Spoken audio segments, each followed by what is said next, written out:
चलिए फिर miscellaneous exercise को आगे बढ़ाते हैं। आज हम करेंगे मिसलेनियस एक्सरसाइज का लेक्चर नंबर 3 और स्टार्ट करेंगे सवाल नंबर 12 से। इससे पहले के जो सवाल हैं वो आपको पिछले लेक्चर्स में मिल जाएंगे, उनको ढूंढ लीजिएगा डिस्क्रिप्शन में। फिलहाल क्वेश्चन नंबर 12 है। तो इसमें क्या है कि ये जो पूरा डिटर्मिनेंट है इसको इसके इक्वल लेकर आना है जो सामने लिखा हुआ है। तो ये बहुत ही अच्छा सवाल है और इसमें जो डिटर्मिनेंट की हमने 6 प्रॉपर्टी पढ़ी थी उनमें से कुछ प्रॉपर्टीज़ का इस्तेमाल करेंगे पहले एक्सपेंड करने से पहले। तो क्या किया जाएगा ध्यान से देखिएगा ज़रा। एक्स वाई जेड, पहले मैं इसका LHS लिख देता हूँ, ये LHS हो गया। ठीक है, LHS लिखने के बाद अब मैं यहाँ पे डिटर्मिनेंट की वो वाली प्रॉपर्टी लगाने जा रहा हूँ जिसकी वजह से हम किसी डिटर्मिनेंट को 2 या 3 डिटर्मिनेंट में स्प्लिट कर सकते हैं। यानी कि हम इसको ऐसे लिख सकते हैं x y z, x square y square z square 1 1 1 और plus x y z x square y square z square p x cube p y cube और पी जेड क्यूब। उम्मीद है कि आप समझ गए होंगे इस चीज़ को। जो इस चैप्टर को रेगुलर पढ़ रहे हैं, ख़ासतौर से जिन्होंने एक्सरसाइज 4.2 को पढ़ा है वो ये प्रॉपर्टी समझ गए होंगे। ठीक है, तो डिटर्मिनेंट की 6 में से एक प्रॉपर्टी ये भी है कि आप किसी भी डिटर्मिनेंट को इस तरह से स्प्लिट कर सकते हैं। तो हमने ये वाला जो कॉलम है ना इसको स्प्लिट करके लिखा है, इसके जो तीनों वन थे वो इधर रख दिए और p x cube p y cube p z cube वो सब हमने इधर रख दिया है। ठीक है, अब हम आगे बढ़ रहे हैं। आगे बढ़ने से पहले ये वाला जो डिटर्मिनेंट है इसको तो मैं ऐसे ही लिख देता हूँ। ठीक है, इसमें मुझे कुछ करना नहीं था तो मैंने इसको ऐसे ही लिख दिया, लेकिन इस डिटर्मिनेंट को ध्यान से देखो, इसमें बहुत कुछ हो सकता है। एक तो जो ऊपर वाली रो दिखाई दे रही है उसमें से x कॉमन आएगा, सेकंड वाली रो में से y कॉमन आएगा, थर्ड वाली रो में से z कॉमन आएगा। इतना ही नहीं, ये जो कॉलम देख रहे हो ना इसमें से क्या कॉमन आने वाला है, p कॉमन आने वाला है। तो हम ये 4 चीज़ें कॉमन ले रहे हैं, x यहाँ से, y यहाँ से, z यहाँ से और p यहाँ से।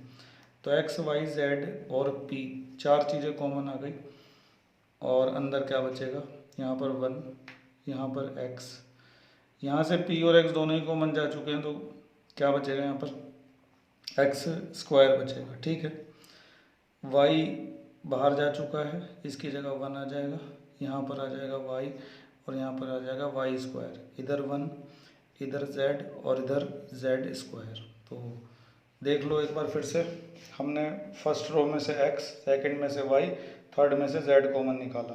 ठीक है, और ये जो कॉलम है ना यहाँ से p कॉमन निकाल लिया। ऐसा करने में कोई बुराई नहीं है कि कुछ चीज़ें आप कॉमन निकाल लें रो में से और कुछ चीज़ें आप कॉमन निकाल लें कॉलम में से, तो इसमें कुछ भी गलत नहीं है, सब कुछ सही है। ठीक है, तो इस तरह से कॉमन निकालने के बाद अंदर ये बचा। जो चीज़ें हमने कॉमन निकालनी उसके बराबर में यहाँ पे साइड में लिखना ज़रूरी है, तो मैं लिख देता हूँ। तो इस तरह से मैंने लिख दिया है कि taking common x y z and p from R1 R2 and R3 and C3 respectively. तो एक्स वाई जेड जो है वो तो R1 R2 R3 में से कॉमन लिए हैं और पी कहाँ से कॉमन लिया है, यहाँ से कॉलम 3 में से। ठीक है, अब ये जो चीज़ हमारे पास बची है इसका आगे देखना है कि क्या कर सकते हैं ध्यान से।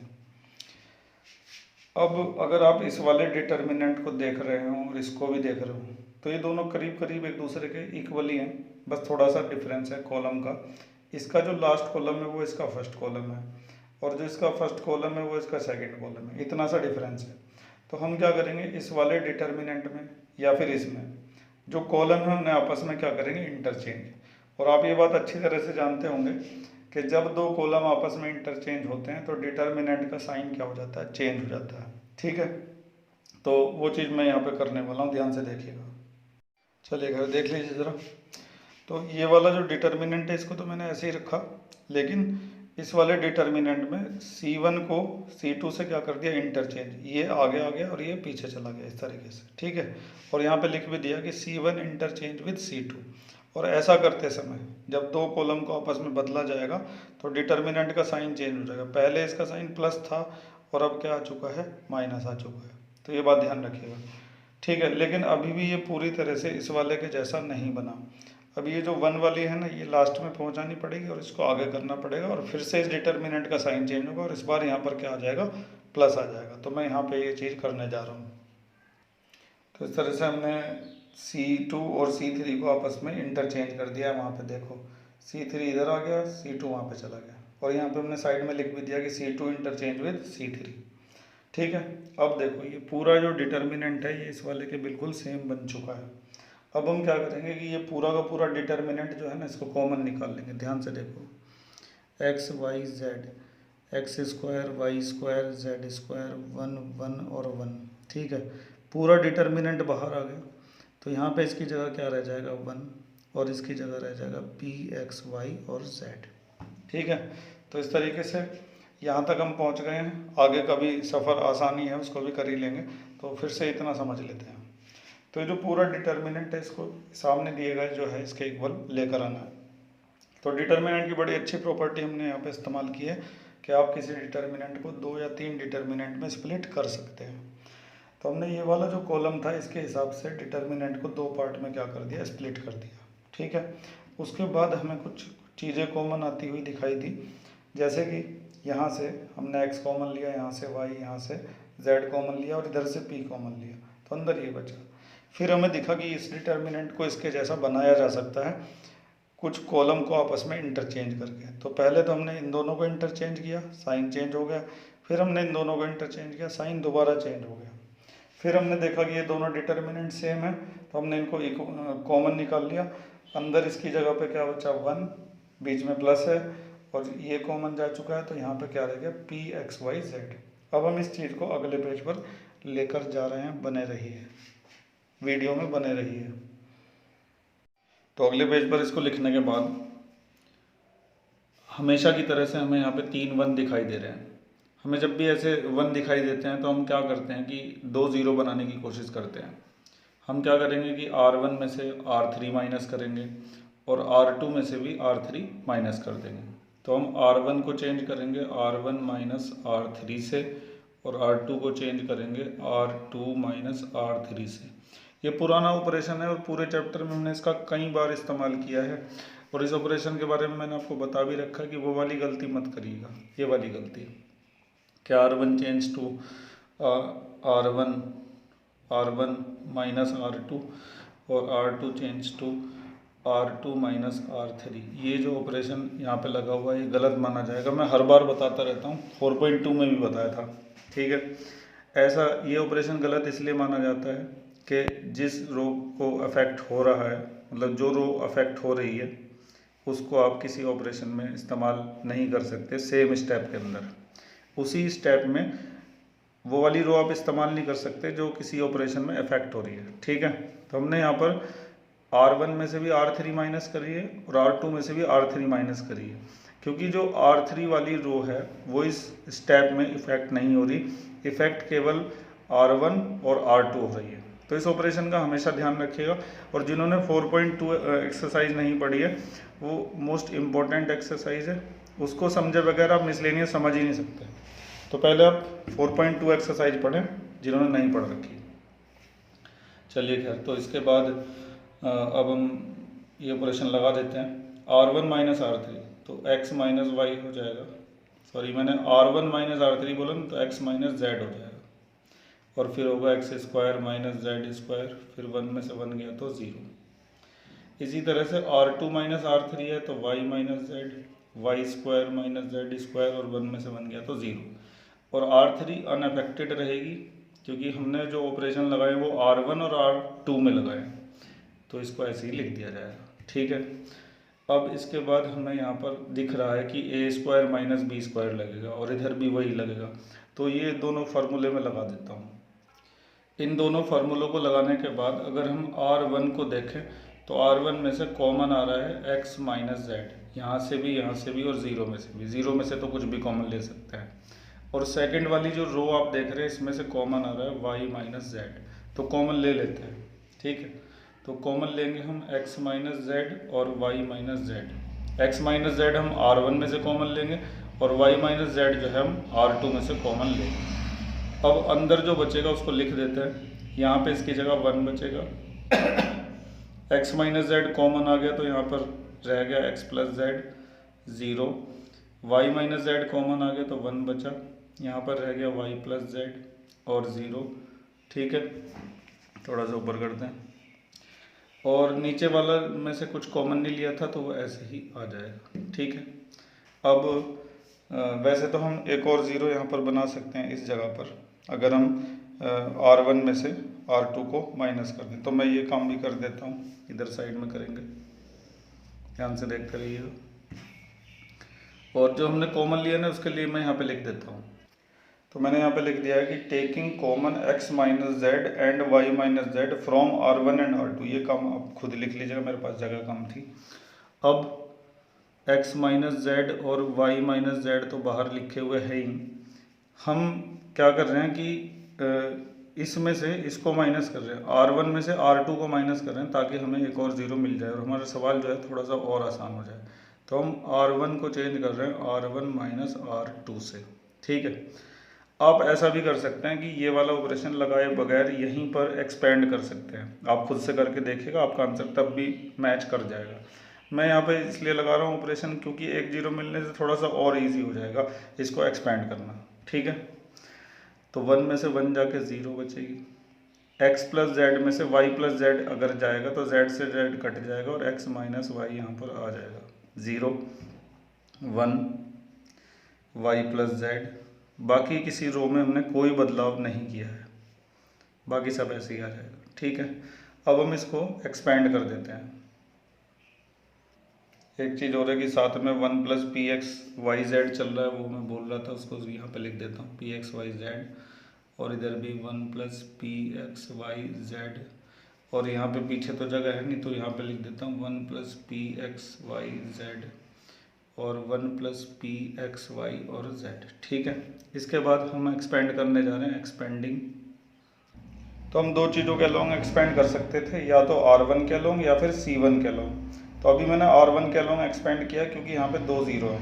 आप C1 के अलोंग एक्सपेंड करके देख सकते हैं क्योंकि उसके अंदर भी 2 ज़ीरो है। ठीक है, तो R1 के अलोंग एक्सपेंड करने के बाद बाहर x minus z y minus z और 1 plus p x y z सब ऐसे ही चलता रहेगा। R1 के अलोंग एक्सपेंड करेंगे तो पहला जो एलिमेंट है वो क्या है, 0 है। अब 0 के साथ कुछ भी आएगा सब 0 हो जाएगा। दूसरा एलिमेंट है x माइनस वाई। ठीक है, और x माइनस वाई जो आप देख रहे हैं इसके बाहर माइनस लगेगा क्योंकि ये जो एलिमेंट है ये फर्स्ट रो का सेकंड एलिमेंट है। 1 प्लस 2 यानी कि 3 यानी कि ऑड नंबर, और जब ऑड आता है तो क्या लगता है उसके बाहर माइनस। ठीक है, अब x माइनस वाई के अलोंग कॉलम और रो को रिमूव कर दिया जाए तो ये सब चीज़ें बचेंगी। 1 की 1 में करेंगे तो 1 आ जाएगा 1, और z की 0 में करेंगे तो क्या आ जाएगा 0, और लास्ट वाला एलिमेंट फिर से 0 है। ठीक है, ये चीज़ें आएंगी। डिटर्मिनेंट आपको अच्छे से एक्सपेंड करना आता होगा, नहीं आता तो 4.2 एक्सरसाइज अच्छे से समझ लीजिए, उसके बाद यहाँ पे देखना शुरू करिए। चलिए खैर आगे बढ़ते हैं। अब x minus z y minus z और 1 plus p x y z बाहर चल रहे थे, अंदर हमारे पास ये बचा है 1 की इसमें इंटू करके कोई फ़र्क नहीं पड़ेगा, तो फाइनली माइनस का एक्स वाई आएगा हमारे पास, माइनस का एक्स माइनस वाई ये आएगा। ठीक है, अब ये माइनस इसमें अंदर भेज देंगे, नहीं इसमें अंदर नहीं भेजते, पहले हम देखते हैं हमें प्रूव क्या करना है। हमें ये लाना है x minus y y minus z z minus x और ये सब। तो ये माइनस इसमें अंदर भेजने के बजाय हम इस वाले में अंदर भेजेंगे क्योंकि ये हमारे प्रूव से मैच नहीं कर रहा है। इसमें माइनस भेजते ही ये बन जाएगा z माइनस एक्स। ये माइनस जब इसमें भेजेंगे अंदर तो z प्लस का बन जाएगा और x माइनस का बन जाएगा y माइनस जेड, और अब इसको लिख देता हूँ x माइनस वाई और 1 प्लस पी एक्स वाई और z। ठीक है, तो यही हमें प्रूव करना था, x minus y y minus z z minus x 1 plus p x y z, hence proved. ठीक है, एक बार फिर से पूरा सवाल समझ लेते हैं, काफ़ी अच्छा सवाल था, 4 नंबर से कम का नहीं आएगा क्योंकि लेंथी भी बहुत है। तो ये डिटर्मिनेंट था और इसे सामने दी गई चीज़ों के इक्वल हमें प्रूव करना था। तो हमें साफ दिखाई दे रहा था कि x माइनस वाई है, यहाँ पर y माइनस जेड भी है, z माइनस एक्स भी है, तो x माइनस वाई तो ऐसे आ सकता है इसमें से इसको माइनस करके, और ये जो x माइनस जेड वाला है जिसे हम z माइनस एक्स देख रहे हैं वो इसमें से इसको माइनस करके आ सकता है। तो इस तरह के कुछ ऑपरेशन हमें लगाने थे, लेकिन उससे पहले हमने क्या किया कि जो डिटर्मिनेंट था इसको हमने 2 डिटर्मिनेंट में स्प्लिट कर दिया डिटर्मिनेंट की प्रॉपर्टी का इस्तेमाल करते हुए। उसके बाद हमने देखा कि हम यहाँ से x, यहाँ से y, यहाँ से z और यहाँ से p कॉमन ले सकते हैं, तो वो ले लिया और यहाँ पे लिख भी दिया। फिर हमें देखा कि ये वाला डिटर्मिनेंट इस वाले के इक्वल बन सकता है, लेकिन इसके अंदर कॉलम्स को इंटरचेंज करना पड़ेगा। तो हमने कॉलम इंटरचेंज किए और इस वाले डिटर्मिनेंट को इसके जैसा बना लिया। फिर दोनों डिटर्मिनेंट सेम होने के बाद हमने इनको कॉमन निकाल दिया। यहाँ पे इसकी जगह 1 बचा और इधर बचा पी एक्स वाई जेड। फिर हम इसको अगले पेज पर ले गए थे। फिर इस तरह से जब भी हमें 3 1 दिखाई देते हैं तो हम 2 0 बनाने की कोशिश करते हैं। हमने R1 में से R3 माइनस करा और R2 में से भी R3 माइनस कर दिया। तो उसके बाद ये सिचुएशन आई।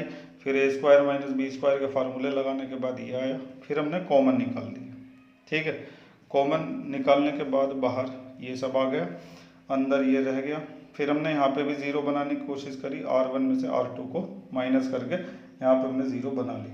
फिर चाहो तो इधर से एक्सपेंड कर दो, चाहो तो इधर से एक्सपेंड कर दो, और एक्सपेंड करना आपको अच्छे से आता ही होगा। तो इस तरीके से हमारा ये काफ़ी बड़ा जो सवाल था और जो कि इम्पोर्टेंट था काफ़ी, ये कंप्लीट हो चुका है। लेकिन सब कुछ डिपेंड करता है आपके अपने प्रैक्टिस करने पर कि आप खुद से कितनी प्रैक्टिस कर रहे हैं। कोई भी चीज़ जो आपको सबसे बढ़िया सिखा सकती है वो आपकी अपनी मेहनत है, अपनी प्रैक्टिस है। टीचर सिर्फ गाइड करने के लिए होते हैं। ठीक है, चलिए बढ़ते हैं अगले सवाल की ओर। चलिए खैर, इसके बाद हमारे पास एक और इम्पोर्टेंट क्वेश्चन आ गया है, क्वेश्चन नंबर 14। मैं पहले इसके ऊपर मोस्ट इम्पोर्टेंट लिख देता हूँ। वैसे तो मिसलेनियस का हर सवाल ही मोस्ट इम्पोर्टेंट होता है। ये जो सवाल है इसको हम 2 अलग अलग तरीक़ों से करेंगे। दोनों को बड़े ध्यान से आप लोग समझने की कोशिश करिएगा। ठीक है, तो फिलहाल फर्स्ट मेथड हम लगाने जा रहे हैं। इसके अंदर LHS लिख देता हूँ। पहले LHS लिखने के बाद हम क्या करेंगे, ये जो R3 है ना, इसको चेंज करेंगे। कैसे करेंगे देख लीजिए ज़रा। R1 का अगर ट्रिपल कर दिया जाए तो यहाँ पे 3 आएगा, और 3 को 3 में से माइनस कर देंगे तो क्या आ जाएगा, 0। इसी तरह से R1 का डबल करके यहाँ से माइनस करेंगे तो यहाँ पे भी एक 0 आ जाएगी। तो हम R2 को और R3 को चेंज करेंगे। कैसे, इन दोनों में से R1 का डबल और ट्रिपल माइनस करके। ऑपरेशन यहाँ पे लगा रहा हूँ, आप देख लीजिए जरा। R3 चेंज होगा R3 माइनस 3R1 से, और R2 चेंज होगा R2 माइनस 2R1 से। ठीक है, अब इसको ध्यान से ज़रा समझिएगा। आप ये देख रहे हो कि ये वाला जो ऑपरेशन है पूरे चैप्टर में सबसे ज़्यादा इस्तेमाल होने वाला ऑपरेशन है, और इसको लगाते समय काफ़ी सावधानी बरतनी ज़रूरी होती है। चलिए, अब मैं माइनस कर रहा हूँ, माइनस बड़े ध्यान से देखिएगा। फिलहाल ये वाली रो तो चेंज हो नहीं रही, तो इसको तो ऐसे लिख दूँगा। ठीक है, अब जो चेंज हो रही है रो, उसको लिखने की बारी आती है। उसका ट्रिपल करके इसमें से, सॉरी, R2 को जब चेंज करेंगे तो R2 में से ट्वाइस ऑफ R1 माइनस करेंगे, तो इसका डबल यहाँ से माइनस होगा तो 0 आएगा। इसका डबल करेंगे तो 2 + 2p आएगा, और वो इसमें से माइनस होगा तो 3 में से 2 गया तो 1 बचा, 2p में से 2p गया तो क्या बचा, 0 बचा। फाइनली यहाँ पे 1 बचेगा। आप इस काम को रफ में करके भी देख सकते हैं। पहले इसका डबल करो, डबल करके फिर इसमें से माइनस कर दो। ठीक है, अब इसका डबल करके इसमें से माइनस करने जा रहे हैं, तो यहाँ पे 2 हो जाएगा। 4 में से 2 गया तो क्या बचा, 2 बचा। यहाँ 2p हो जाएगा, 3p में से 2p गया तो 1p बचा। यहाँ पे 2q हो जाएगा, 2q में से 2q गया तो कुछ नहीं बचेगा, तो फाइनली ये बचेगा। तो ये चीज़ें हैं ना, इनको क्लियर करने के लिए रफ में आप ये काम कर सकते हैं। अब उसका ट्रिपल यहाँ से माइनस करेंगे तो 0, उसका ट्रिपल इसमें से माइनस करेंगे तो क्या आएगा, 6 में से 3 गया तो 3 बचा, 3p में से 3p गया तो 0 बचा, नहीं लिखेंगे। उसका ट्रिपल यहाँ से माइनस तो 7 बचेगा, उसका ट्रिपल यहाँ से माइनस तो 3p बचेगा, क्योंकि 6p में से 3p जाके 3p तो बचेगा, और उसका ट्रिपल यहाँ से माइनस तो कुछ नहीं बचेगा, तो फाइनली ये बचा। तो ऐसा करने से ये जो भारी भरकम सा डिटर्मिनेंट था, अब ये थोड़ा सा इजी हो चुका है। इसके बाद हमें यहाँ पे साफ दिखाई दे रही हैं 2 0, तो अब हम इस वाले जो कॉलम है इसके अलोंग एक्सपेंड कर सकते हैं। तो अब मैं इसको, ये जो कॉलम 1 है ना, इसके अलोंग एक्सपेंड करने जा रहा हूँ, ज़रा ध्यान से देख लीजिएगा। तो कॉलम 1 के अंदर सिर्फ एक ही एलिमेंट है 1, क्योंकि बाकी सारे एलिमेंट तो 0 हैं। तो 1 के अलोंग रो और कॉलम को एलिमिनेट करके जो बचेगा वो लिख देता हूँ।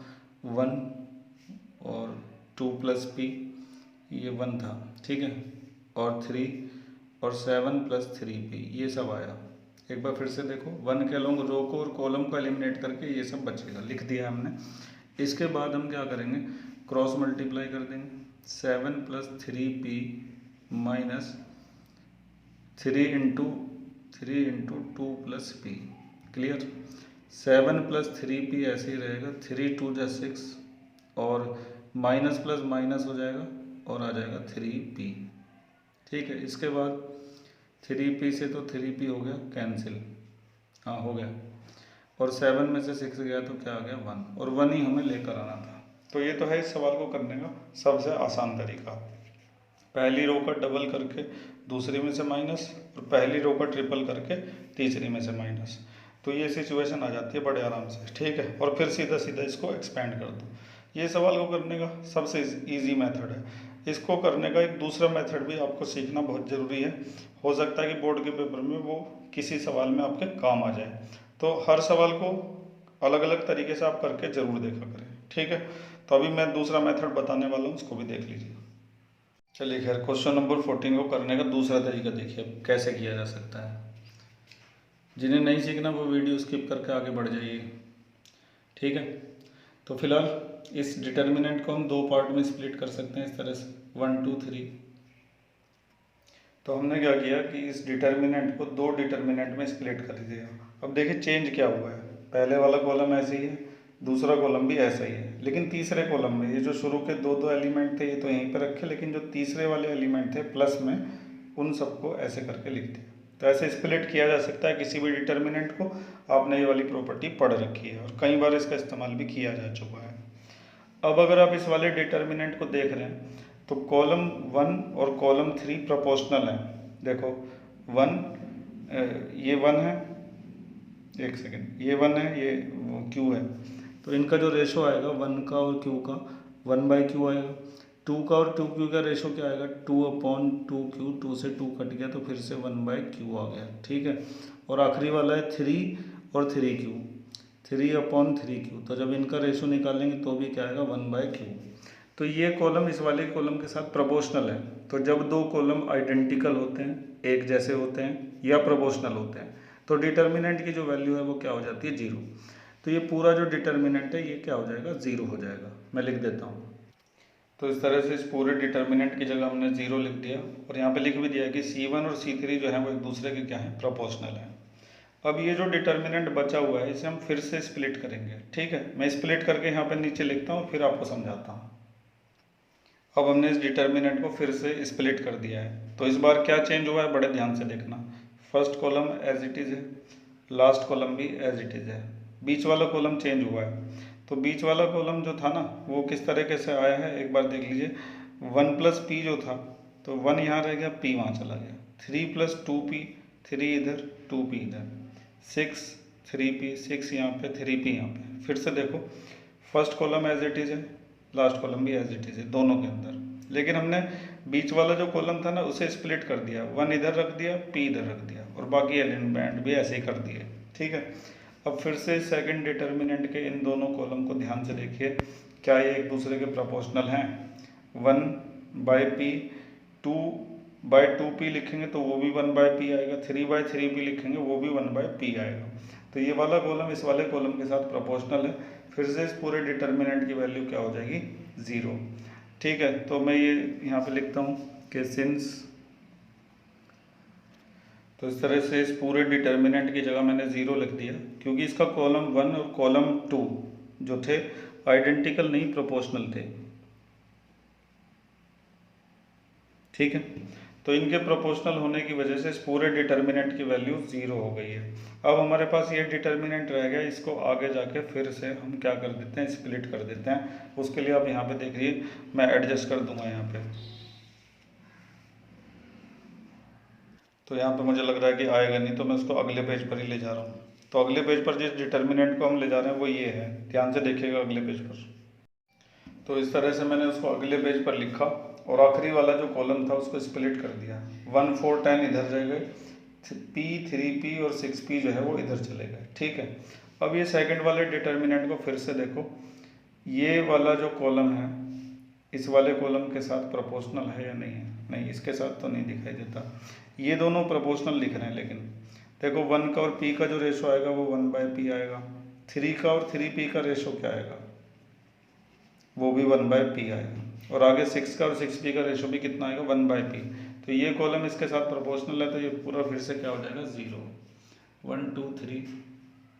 तो मैंने यहाँ पे लिख दिया है कि ये दोनों जो हैं एक दूसरे के क्या हैं, प्रोपोर्शनल हैं, तो इसकी वजह से ये पूरा 0 हो गया। अब हमारे पास ये डिटर्मिनेंट बचा है, अब इसको और स्प्लिट नहीं किया जा सकता, जितना कर सकते थे कर दिया, ठीक है। अब 3 1 है तो 2 0 बना के फिर हम इसको क्या कर देंगे, एक्सपेंड कर देंगे। 2 0 बनाने के लिए हम C1 को चेंज करेंगे C1 माइनस C3 से, और C2 को भी चेंज करेंगे C2 माइनस C3 से। सबसे ज़्यादा इस्तेमाल होने वाला ऑपरेशन है ये। इसको लगाने के बाद 1 में से 1 गया तो 0, 1 में से 1 गया तो 0, 2 में से 4 गया तो माइनस का 2, 3 में से 10 गया तो माइनस का 7, 1 में से 1 गया तो 0, 3 में से 4 गया तो माइनस का 1, 6 में से 10 गया तो माइनस का 4, ठीक है। बाकी ऐसे 1 4 और 10। अब कर देते हैं एक्सपेंड।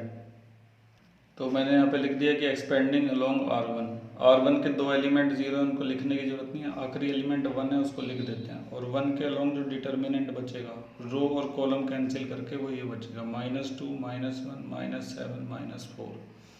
तो 1 बाहर ऐसे ही चल रहा है, 4 2 जा 8 माइनस माइनस प्लस, 7 1 जा 7 माइनस माइनस प्लस, लेकिन बीच में एक माइनस होता है, तो फाइनली क्या आ गया, 1 आ गया। तो ये मेथड जो है ना पिछले वाले मेथड से लेंथी है, लेकिन इसमें आपको नई चीज़ें सीखने को मिली होंगी। तो एक बार फिर से देखते हैं पूरे सवाल को। वीडियो में अगर शुरू से एंड तक बने रहोगे तो पूरी गारंटी लेता हूँ हर चीज़ समझ में आएगी।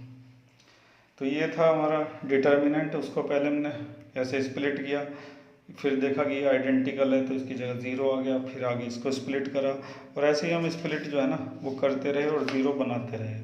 जब ये स्प्लिट होना बंद हो गया तो हमें 3 1 दिखाई दिए, 2 0 हर बार की तरह से बना ली, और फिर हर बार की तरह से क्या कर दिया, एक्सपेंड, और बड़ी आसानी से हमारा आंसर आ गया। उम्मीद है कि सवाल समझ में आ गया होगा। चलिए खैर, अब इसके बाद हमारे सामने एक और इम्पोर्टेंट सवाल है, क्वेश्चन नंबर 15।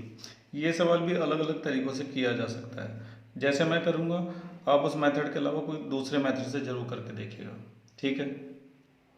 तो शुरू करते हैं। तो इसका जो आखिरी वाला जो आप देख रहे हैं ना, cos alpha plus delta, cos beta plus delta, और कॉस गामा प्लस डेल्टा, जैसे ये सब रोमन होते हैं, अल्फा बीटा गामा डेल्टा, इस तरीके से। तो अभी हम यहाँ पे कॉस ए प्लस बी का ये वाला फार्मूला इस्तेमाल करने वाले हैं। इन तीनों जगह पर ये फार्मूला अप्लाई किया जाएगा। तो मैं कर देता हूँ, आपको फिर दिखाता हूँ उसके बाद, ठीक है। तो सबसे पहले मैंने क्या किया कि कॉस ए प्लस बी का फार्मूला तीनों जगह पर लगा दिया है, ठीक है। इसके बाद अब आप लोग भी सोचिए और मैं भी सोचता हूँ कि इसके बाद अब क्या किया जा सकता है। इसके बाद अगर हम ध्यान से देख पा रहे हैं तो इसको इसके जैसा बनाया जा सकता है, अगर इसमें साइन डेल्टा की मल्टीप्लाई कर दें। साइन डेल्टा यहाँ पर आते ही ये बन जाएगा sine alpha into sine delta, sine alpha into sine delta, और साइन अल्फ़ा की मल्टीप्लाई यहाँ पे करेंगे तो ये इसके जैसा बन जाएगा। और जब यहाँ पे साइन अल्फ़ा की मल्टीप्लाई करेंगे तो sine gamma into sine alpha आ जाएगा, जो कि इसके जैसा बन जाएगा।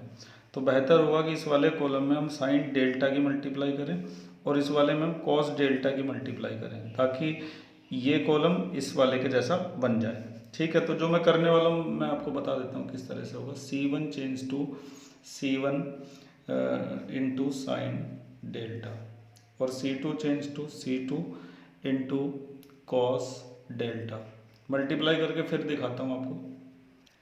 तो मल्टीप्लाई के बाद ये सिचुएशन है। अब ये देखो, ये सारे के सारे इन सब के जैसे बन गए हैं, और ये सब जो है वो इन सब के जैसे बन गए हैं, ठीक है। अब अगले स्टेप में क्या करेंगे, C1 को C3 में ऐड कर देंगे। उससे क्या होगा कि जब ये चीज़ यहाँ पे ऐड होगी तो कैंसिल हो जाएगी, ऐसे ये चीज़ यहाँ पे ऐड होगी तो कैंसिल हो जाएगी, ऐसे ये यहाँ पे ऐड होगा तो कैंसिल हो जाएगा, और फाइनली ये हमारे पास रह जाएगा। तो अब हम करने वाले हैं C1 प्लस C3, ठीक है। तो ध्यान से देखिएगा। तो जैसे ही हम इस वाले कॉलम को इस वाले कॉलम में प्लस करेंगे तो इधर के सारे जो हैं इन सब से क्या हो जाएंगे, कैंसिल, ठीक है। और कैंसिल होने के बाद सिर्फ ये रह जाएगा हमारे पास। अब अगर आप ध्यान से देख रहे हो तो ये वाला जो कॉलम है इस वाले के साथ क्या है, आइडेंटिकल।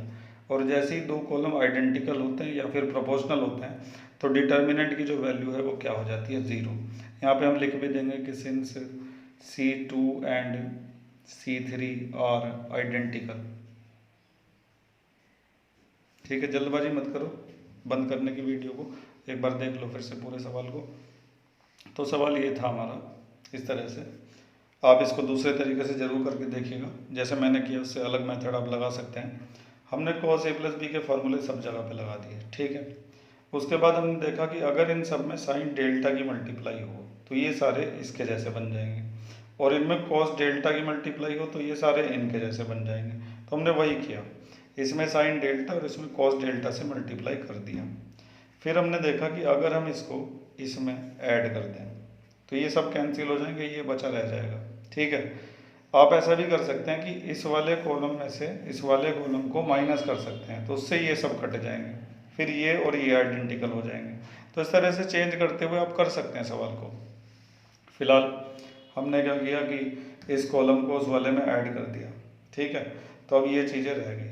फिर हमने देखा ये दोनों आइडेंटिकल हैं, आइडेंटिकल होते ही पूरे डिटर्मिनेंट की वैल्यू क्या हो गई, 0 हो गई, और सवाल आसानी से पूरा हो गया। तो देखने में मुश्किल लगता है लेकिन करने में इजी होता है। उम्मीद है कि समझ में आ गया होगा सब कुछ। आज का लेक्चर आधे घंटे का हो चुका है, तो आज बस मैं इतना ही पढ़ाता हूँ, बाकी आपको कल अगले लेक्चर में मिल जाएगा। आज के लिए इतना ही, थैंक यू। और समझ में आ गया हो ना तो लाइक ज़रूर करा करो। 3 काम जरूर करने होते हैं, लाइक, शेयर और सब्सक्राइब, ठीक है, ये ज़रूर कर लिया करो। Thank you.